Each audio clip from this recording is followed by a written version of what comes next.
Según nuestro manual, o el manual de diseño de puentes del MTC, que justamente fue en el 2018 que ha salido una nueva, existen las evaluaciones de los estudios básicos que se tienen que seguir para poder plantear y diseñar un puente. ¿En qué consisten los estudios básicos?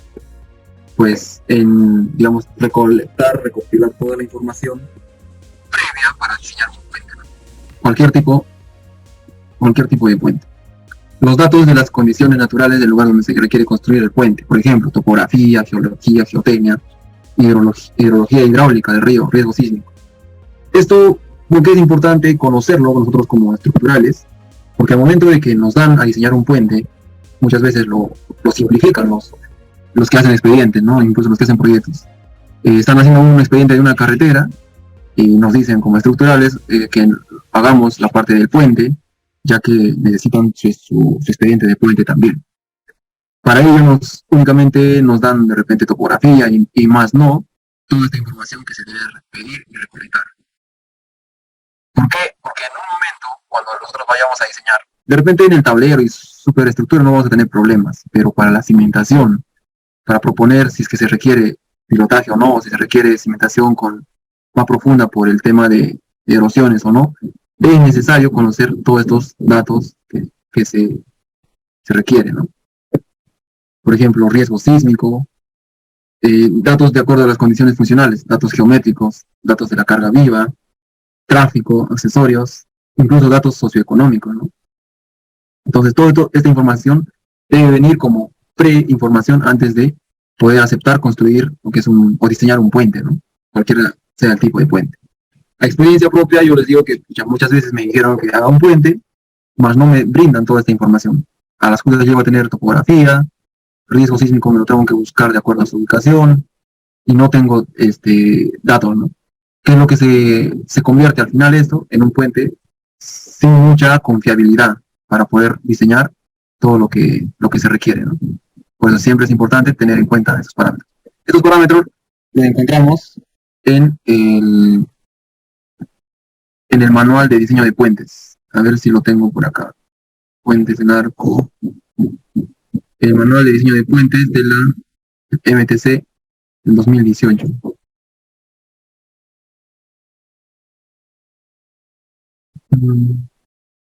Puentes. Manual de carreteras. DG, no, este no es.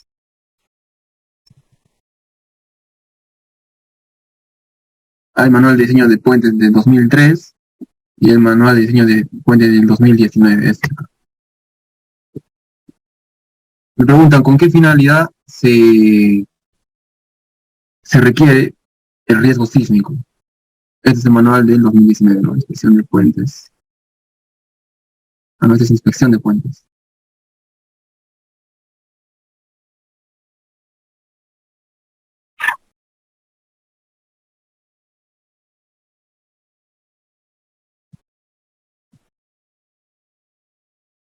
Ya, ¿con qué finalidad se requiere el estudio de riesgo sísmico? En una zona sísmica, es decir, hablamos de zona 3 o zona 4, el riesgo sísmico te caracteriza ya no la velocidad de la zona, sino la velocidad del sitio.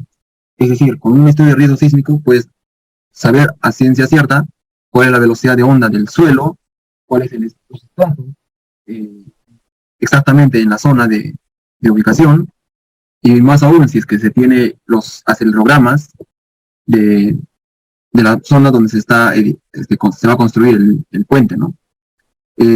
A diferencia de un análisis de un edificio, donde tenemos que utilizar únicamente un espectro, en un puente tenemos la libertad de utilizar un espectro o hacerlo un poco más específico utilizando un acelerograma, ¿no? Un análisis tiempo histórico. Entonces, con ese fin se utiliza o se pide el estudio de riesgo sísmico, ¿no? Con el fin de acercarse mucho más todavía a la veracidad de las características del suelo a nivel sísmico, ¿no? Este es el manual de puentes del 2018 del Ministerio de Transportes y Comunicaciones, el cual se debe utilizar para el diseño de puentes. aquí nos dicen, ¿no?, los estudios que se requieren: estudios topográficos, hidrología, estudios geológicos, geotécnicos, estudios sísmicos, ¿no? Ahorita justo estamos hablando de esto. En el estudio de peligro sísmico se encuentra lo que es las nuevas velocidades de onda, el peligro sísmico que se caracteriza, las características del terreno, si se ha hecho un estudio de microtrepidaciones o no, si se ha hecho un estudio de refracción sísmica o no, etcétera. El estudio de impacto ambiental es necesario, más que nada para un punto de vista de expediente definitivo. Estudio de tráfico, esto es necesario para saber si vamos a plantear una vía o dos vías, que generalmente no lo hacemos estructuralmente, ¿no? Esto lo puede hacer, por ejemplo, un especialista en carreteras, para poder definir cuántas vías se tiene que tener, ¿no?, en el puente. Estudios complementarios, estudios de trazo y diseño vial de los accesos, estudios de alternativas y nivel de anteproyecto. ¿De acuerdo? Entonces, todos estos estudios se denominan estudios básicos de ingeniería o ingeniería básica. Elección del puente. Bueno, para poder elegir un puente o el tipo de puente se deben tener presente las condiciones naturales del lugar, las diversas soluciones técnicas factibles de acuerdo a las dimensiones del proyecto. Tenemos que hacer una ingeniería de valor en estos casos, ¿no?, para poder proponer un tipo de puente. Si bien es cierto, no es tan, digamos, tan definido o tan crítico la elección de un puente cuando se tiene alguna característica digamos, de pedido de alcaldes, ¿no?, de gobernadores, donde ellos te dicen desde muy antes que quieren un puente colgante, con vidrio incluso, ¿no? Alguna vez tuve la ocasión de diseñar con tablero de vidrio, puente colgante de peatonal. Entonces no había otra manera que hacer lo que pedían, y el costo y todo el resto ya pasaba a segundo plano, ¿no?, según su criterio. Pero si es que no hay en esos casos, se debe hacer un estudio de evaluación de costo-beneficio. Se deben preparar anteproyectos y luego una evaluación técnico-económica de diferentes tipos de anteproyectos. El primer parámetro a considerar en una elección de un puente es la luz o la longitud que va a tener. Bueno, a nivel estructural, nosotros hacemos una filosofía de diseño, que es lo mismo que una estructura de concreto, una estructura de edificación, donde se debe cumplir que sea factible, que sea seguro de resistir las cargas, debe satisfacer los requisitos de utilización y funcionalidad, debe ser económico, debe ser estético y, por supuesto, una solución ética y honesta, ¿no?, a nivel de estructuras. Para el diseño estructural adecuadamente existen varios métodos, siendo los más utilizados el método de esfuerzos permisibles para los casos de servicio, ¿no?, o el ASD, que se denomina elástico, o también tensiones permisibles. Básicamente es el que se factoriza para servicio, ¿no? Y para lo que es resistencia o para rotura, para el diseño de dimensiones, se utiliza el diseño por resistencia última. Diseño para los estados límites, que quiere decir estado límite de servicio y estado límite de resistencia. Diseño plástico o autoesfuerzos, esto en caso de que se tenga, por ejemplo, elementos de acero, ¿no?, donde podamos incluso llevarlo a un estado plástico, o es decir, sobreesforzarlo y optimizar mucho más el comportamiento. Lo adecuado es diseñar que la estructura tenga un buen comportamiento, tanto en condiciones de servicio y en condiciones de carga última y máximo carga. Obviamente estas factorizándose por sus factores de combinación máxima. Los métodos nuevos de diseño exigen un esfuerzo de reflexión y conocimiento del tema más profundo que los exigidos por las normas. ¿Qué quiere decir? Que hoy por hoy, de acuerdo a lo que se ha ido construyendo y evaluando anteriormente los puentes, incluso podemos hacer unas evaluaciones no lineales en los puentes para saber en dónde se comporta mucho más crítico, ¿no? Hagamos en cuenta que este es el puente, el tablero que yo estoy diseñando, y yo le hago un análisis no lineal en su tablero, ¿no? Muy aparte de su, incluso de los cables, todo no lineal. El cable sí o sí va a tener que ser un análisis no lineal para poder permitir los esfuerzos máximos.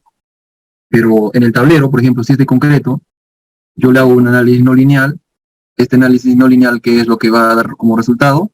Donde es que los esfuerzos son máximos, ¿no?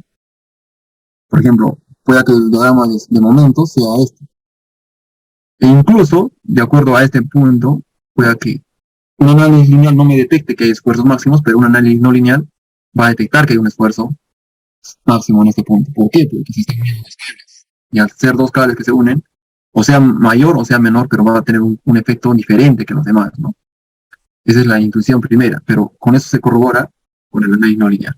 Entonces, el análisis no lineal pueda que tengamos, digamos, que reforzar o liberar tensiones. Es por eso que nos dice que los métodos nuevos, como los no lineales, te dicen dónde vas a tener esfuerzos mayores y menores dentro de la estructura. A ver si tengo un ejemplo de esto, ¿verdad? Más o menos en una imagen lo tenía. Por ejemplo, acá, ¿no? Justamente hablando de puentes, tengo este ejemplo, ¿no? Por ejemplo, se hace un puente, se hace un análisis no lineal de una parte nada más, ya no hablamos de todo el tramo, sino hablamos de un tramo, de una pequeña parte de tramo. En esa pequeña parte de tramo ya estamos viendo nosotros dónde se está esforzando o dónde se tiene partes críticas. Es decir, en un tramo de todo el voladizo sucesivo, tenemos su análisis no lineal en donde te bota los esfuerzos, los que están muy permisibles y los que están muy esforzados. Entonces, ¿qué se hace? Yo lo puedo, en las partes muy permisibles lo puedo reducir la dimensión y en las partes muy esforzadas lo puedo aumentar, que es su refuerzo, ¿no? Ya no será con dimensión, pero puede ser, por ejemplo, un elemento de fibra, etcétera, ¿no? Entonces, esos métodos que hoy por hoy se utilizan o se están utilizando con mayor frecuencia hacen que conozcas el verdadero comportamiento de de una estructura, ¿no? En general, puentes, en puentes más que nada, porque los puentes son los que se diseñan, tienen grandes magnitudes a nivel de costos. Conceptos de diseño para el diseño de estado del límite, ¿no? Los conceptos generalmente, así como en todo tipo de estructura de concreto, se caracteriza por efectuar el análisis mayorando las fuerzas que vienen por parte de las cargas externas y reduciendo las fuerzas que resisten, en este caso el concreto o el acero, ¿no? Sin embargo, los estados límites no solo se refieren al estado de falla o colapso, sino también a los estados de utilización de la estructura. Estos pueden dividirse en dos categorías: estados límites óptimos, que corresponden a la capacidad máxima de carga, y estados límites de utilización, que define las condiciones de carga de servicio. Incluso en puentes se tienen que tener el estados o las combinaciones de construcción. Si no lo han escuchado, se denomina los stages construction, ¿no? Los estados de construcción. Y en el SAP, en el Bridge, ya se incorpora este tipo de cargas, no sé, stage construction, ¿no? A ver, sí, perdón. Los estados de construcción, los stage construction, que vienen a ser cómo es que se va a ir construyendo este puente y en cuántas etapas lo dividimos, ¿no? ¿Esto con qué fin? Porque, si bien es cierto, no es tan rápido la construcción de un puente, y de una etapa hacia otra etapa está pasando ya un proceso de fricción, un proceso de asentamiento, etcétera, ¿no? Que se tiene que tener en cuenta, incluso de cambio de temperatura, que se tiene que tener en cuenta al momento de diseñar el puente. Estados límites últimos básicamente se rige a la resistencia o al diseño de la estructura para sus cargas máximas. La pérdida de estabilidad de una parte del conjunto de estructura, como fue por ejemplo, la ruptura de las secciones críticas, es decir, llevarlo al estado crítico donde ya se tengan los máximos esfuerzos en el acero y en el concreto. Por otro lado, en estructuras esbeltas se tiene la inestabilidad por locomoción y pandeo. Estados límites de utilización o de servicio, ¿no? También hablamos. En este caso nos sirven para controlar flechas, para controlar fisuras, para controlar vibraciones. El aspecto más importante es considerar las cargas resistentes como variables aleatorias, es decir, o un caso y otro, es decir, utilizo la carga de camión en conjunto con peatonal o solamente peatonal para poder ver sus que se pueden ocurrir para cada tipo de carga, ¿no? Hay unos métodos que se han ido incorporando a lo que es la filosofía de diseño estructural. Se denominan métodos probabilísticos o semiprobabilísticos, que básicamente toman la resistencia de las cargas, acciones que se consideran aleatoriamente en un puente, no solo en puentes, también en estructuras de concreto, y que se utilizan para el cálculo estructural. Se denominan o se basan en los valores característicos, es decir, de utilización o de probables utilizaciones en su vida útil. ¿Qué son valores característicos? Cuando se reconoce que la naturaleza aleatoria de las acciones y de la resistencia mecánica es necesario definir un valor, ¿no? Característico o algo que te representa, un valor representativo de las acciones de resistencia. Estos valores deben cubrir las diferentes causas de incertidumbre que se presentan en todas las acciones reales a futuro que vayan a suceder. Por ejemplo, ¿cuál es la resistencia característica del material? Generalmente es una media, ¿no? Es una media aritmética, explicado por un factor de probabilidad por una desviación. Esto es básicamente estadístico, por eso es que se denomina el método probabilístico. ¿Con qué fin? Con el fin de acercarse un poco a la probabilidad o tener certeza de lo que se está diseñando y pueda fallar o no. Donde se considera, donde entra incluso las características de los materiales. Por ejemplo, todos conocemos que en algún momento hemos hecho estudios o ensayos de concreto armado, de resistencia de concreto armado, ¿no? En donde para poder determinar la resistencia, digamos, característica del concreto, tenemos que hacer una serie de pruebas, de probetas de concreto y hacer su variación, su media característica o media aritmética de resistencia, ¿no? Entonces, esos valores entran a este caso para cuando se hace un diseño probabilístico. Por un lado, el material, por otro lado, lo que son las situaciones de uso, ¿no? Por ejemplo, nos dicen, ¿no?, que en una estructura real las resistencias, acciones de los valores característicos pueden ser diferentes que lo que realmente se construye. Es decir, un valor característico de laboratorio es diferente a lo que se está baseando en obra, por ejemplo, a nivel de resistencia, digamos.